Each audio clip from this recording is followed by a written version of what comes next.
नमस्कार, मैं हूं अमरनाथ। आप देख रहे हैं प्रेमा देवी न्यूज़। तो जो बात करेंगे अनुराग यादव हत्याकांड के। जी हाँ दोस्तों, अनुराग यादव हत्याकांड में जो है अभी 7 महीने का दिन बीत गया, लेकिन अभी तक न्याय क्यों नहीं मिल पाया। जी हाँ दोस्तों, इसकी एक बहुत बड़ी खबर मेरे पास निकल कर सामने आ रही। क्यों नहीं न्याय मिल पाया है, ये एक बहुत बड़ी जानकारी मुझे मिली है दोस्तों, वो मैं आपको बताना चाहता हूँ। क्योंकि ये अभी तक आप भी जैसा इंतज़ार कर रहे हैं और मैं भी इंतज़ार कर रहा हूँ, पूरा देश इंतज़ार कर रहा है कि अनुराग यादव को न्याय कब मिलेगा। और इसकी जो है एक बहुत बड़ी खबर निकल कर सामने आ रही है कि अनुराग को जो है आज 7 से 8 महीने का समय बीतने वाला है, लेकिन न्याय क्यों नहीं मिल पाया है। इसमें ऐसा कौन सा रीज़न है, ऐसी क्या मजबूरी है जो प्रशासन है, जो तहसीलदार हैं, क्यों नहीं न्याय दे पा रहे हैं। इन सब चीज़ों को लेकर जो है एक बहुत बड़ी खबर मेरे पास निकल कर सामने आई है, मुझे जानकारी मिली है दोस्तों। वही जानकारी मैं आज आपको इस वीडियो के माध्यम से साझा करूंगा। लेकिन आप उससे पहले ये समझ लीजिए कि जो 19 तारीख की जो तारीख लगी थी, उस तारीख को जो है ऐसा जो केस था वो पूरा जीरा हो गया था। नहीं जो है वो केस जो है उसका जो फैसला था वो सुरक्षित रख लिया गया था। और ऐसा माना जा रहा था कि जो है जो अगली तारीख मिली है 24 तारीख यानी 24 मई, उस दिन जो है कोई न कोई बड़ा निर्णय, बड़ी कार्रवाई हो जाएगी। लेकिन दोस्तों ऐसा कुछ हो नहीं पाया, क्योंकि ये शनिवार का दिन था और उस दिन किसी की जो है कुछ प्रॉब्लम हो गई थी कोर्ट में, उनके किसी मेंबर की। इसी वजह से कोर्ट नहीं चल पाई और जो तहसीलदार हैं वो कोर्ट में नहीं बैठ पाए, जिसकी वजह से अगली तारीख मिल गई। आपको बता दूं कि जो अगली तारीख मिली हुई है वो 30 मई की तारीख मिली है दोस्तों। और 30 मई को यूँ समझ लीजिए कि कोई न कोई फ़ैसला तो छोड़ो, ये समझ लिए कि 100% जो है इस केस का जो है जीरा होने के साथ साथ इस पर बड़ा ऑर्डर निकल जाएगा। क्योंकि जो तहसीलदार हैं उनके ऊपर जो है बहुत बड़ा दबाव बनाया जा चुका है वकीलों के द्वारा। अब दोस्तों मैं आपको बताता हूं कि दरअसल वो कौन सी खबर मेरे पास आई है। जी हाँ दोस्तों, इस खबर में जो है निकल कर सामने ये आ रही है कि इसका रीज़न क्या है अनुराग को न्याय न मिलने का। दरअसल आपने देखा होगा जो उत्तर प्रदेश के मुख्यमंत्री हैं श्री योगी आदित्यनाथ, उन्होंने पीड़ित परिवार को जो है 5 लाख की सहायता मुहैया राशि कराए थे। वो सब ने आप लोगों ने देखा होगा, पूरे देश ने देखा।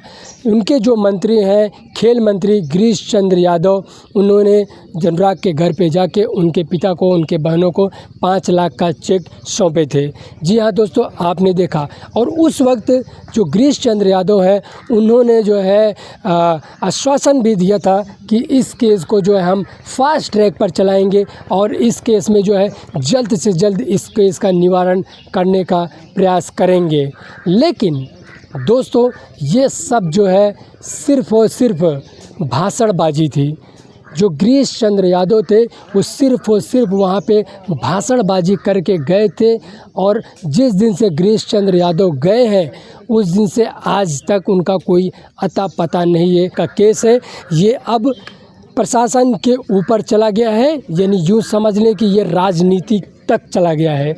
अब इसमें जो है राजनेताओं का जो है इन्वॉल्व हो गया है, इसमें राजनेता शामिल हो चुके हैं। अब इसमें बताते हैं आपको कि ये न्याय क्यों नहीं दिलवाना चाह रहे हैं, वो क्यों तहसीलदार के ऊपर दबाव बना रहे हैं। दरअसल जो अनुराग के पिता हैं वो अखिलेश सिंह से मिलने गए थे। पहली बात, अखिलेश सिंह यादव अनुराग के पिता से मिले, उन्होंने 2 लाख रुपए का सहायता दिए, यानी 2 लाख का चेक दिए अनुराग के पिता को। उसके बाद में जो अपराधी है लालता प्रसाद यादव, जो लालता प्रसाद यादव है उसके जो बच्चे हैं, ऐसा सूत्रों के हिसाब से खबर निकल कर सामने आई है दोस्तों कि जो गिरीश चंद्र यादव हैं उनके काफ़ी अच्छे जो है रिश्ते हैं, वो काफ़ी जो है उनके संपर्क में हैं गिरीश चंद्र यादव। अब आप समझ सकते हैं कि इसमें जो है अनुराग को न्याय क्यों नहीं मिल रहा है, अब तक क्यों ये केस लटका हुआ है, इसका रीज़न क्या है। आपको पूरी कहानी, पूरी स्टोरी समझ में आ गई होगी कि आज 7 महीने से ज़्यादा का वक्त बीतने के बाद भी अनुराग को न्याय क्यों नहीं मिल पाया है। अब दोस्तों जो 30 तारीख की तारीख लगी हुई है, दरअसल इसमें जो है जो वकील हैं कोर्ट के, तहसील के कोर्ट के जो वकील हैं, उन वकीलों ने अब सीधा ऐलान कर दिया है कि अगर 30 तारीख को कोई न कोई अगर निर्णय नहीं आता है तो हम डीएम तक जाएंगे और डीएम के साहब के पास जाके इस केस को जो है यहाँ से खारिज करवाएंगे और दूसरे कोर्ट में चलाने का अनुरोध करेंगे ताकि वहाँ से अनुराग को जल्द से जल्द न्याय मिल सके। ऐसे में जो अनुराग के पिता हैं अब वो जो है कुछ नया करने वाले हैं।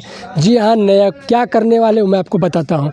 दरअसल अनुराग के पिता अब अगर 30 तारीख को कोई न कोई बड़ा फैसला नहीं आता है तो उसके बाद में अनुराग के पिता का कहना है कि वो ऊपर तक जाएंगे। दोस्तों ऊपर तक कहाँ जाएंगे अब तक वो खुलासा नहीं किए, लेकिन ऐसा माना जा रहा है कि वो डीएम तक जा सकते हैं, एसडीएम तक जा सकते हैं, यूँ कह लें कि मुख्यमंत्री तक जा सकते हैं और तो और दोस्तों वो प्रधानमंत्री राष्ट्रपति तक भी जा सकते हैं अनुराग के पिता।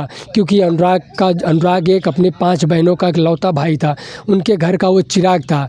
और आप सोच सकते हैं कि अनुराग जो है, अनुराग के पिता अपने बेटे के लिए, न्याय के लिए कहाँ तक जा सकते हैं, क्योंकि वो दर जो है भटक रहे हैं और दिन पे दिन घुट कर जी रहे हैं, रो रहे हैं अपने बेटे को न्याय दिलाने के लिए। ऐसे में अनुराग के पिता अब ये सब चीज़ करने वाले हैं। वहीं दोस्तों आपको एक बात और बता दूं, जो ग्राम सभा वाले हैं, कबीरुद्दीनपुर गांव के जो रहवासी हैं, जो ग्राम सभा के लोग हैं, अब वो लोग ने भी ठान लिया है कि अगर न्याय नहीं मिला तो अब वो लोग सीधा तहसील में जाके अब वो लोग हंगामा करेंगे। क्योंकि जाहिर सी बात है 7 महीने का दिन बीत गया। अनुराग के पिता कह रहे हैं हमें कानून पर भरोसा है, हम शांति प्रक्रिया से अपने बेटे को न्याय दिलाने की कोशिश कर रहे हैं, जद्दोजहद कर रहे हैं। ऐसे में जब न्याय नहीं मिल रहा है, सब्र का बाँध टूट रहा है, तो गाँव वाले जो है अब एकत्रित होकर अब वकीलों के साथ में पूरा जो है धरना प्रदर्शन करेंगे तहसील में जाके। उसके बाद में देखते हैं किस तरह से कैसे न्याय नहीं मिलता है। दोस्तों क्या न्याय चाहिए अनुराग के परिवार को? सिर्फ और सिर्फ अनुराग का परिवार ये चाह रहा है कि जिस मकान के लिए हमारे बेटे का गला काट के हत्या किया वो मकान गिर जावे और साथ ही साथ जो हत्यारा है उनके ऊपर कोई न कोई बड़ी कार्रवाई हो जाए। यानी जो लालता प्रसाद यादव है और जो उसका बेटा है उसको जो है कोई न कोई जो है बड़ी सज़ा मिल जाए। बस इतनी सी बात है दोस्तों, और क्या है। लेकिन जो प्रशासन है, यानी यूँ कह ले जो तहसीलदार हैं और जो मंत्रीगण हैं, वो अपराधी हैं, उनको बचाने में लगे हैं। अब आप सोच सकते हैं जो मंत्री हैं, जो प्रशासन है, जब ऐसे जो है अपराधियों को बचाएंगे तो यूँ कह लें, ये कहना गलत नहीं होगा कि ये लोग और अपराधियों को बढ़ावा दे रहे हैं।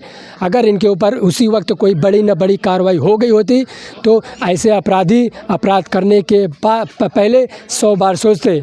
लेकिन जिस तरह से ये केस लटका हुआ है और बड़े बड़े मंत्री उनको बचाने में लगे हैं, ऐसे कहीं न कहीं जो है जो अपराधी हैं उनका मनोबल और बढ़ रहा है।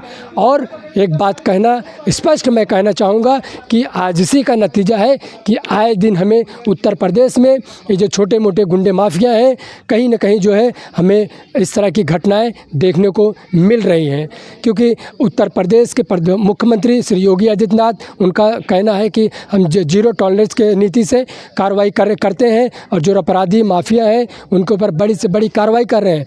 उत्तर प्रदेश के मुख्यमंत्री बड़े बड़े जो गुंडे माफिया हैं उनके ऊपर तो बड़ी कार्रवाई कर रहे हैं, लेकिन ये जो गाँव खेड़ा में छोटे छोटे अपराधी घूम रहे हैं, जो छोटे छोटे माफिया घूम रहे हैं, उनको जो है बढ़ावा दिया जा रहा है उनके ही मंत्रियों के द्वारा। दोस्तों इस वीडियो में इतना ही। अगर आपकी कुछ राय है तो कमेंट में ज़रूर करें। मिलते हैं अगले एक नई वीडियो में और आपको 30 तारीख की खबर, आप जो भी खबर आएगी उस दिन की वो खबर लेकर मैं अपने वीडियो के माध्यम से हाजिर होऊंगा। तब तक के लिए हमें इजाज़त दीजिए। नमस्कार, जय हिंद, जय भारत।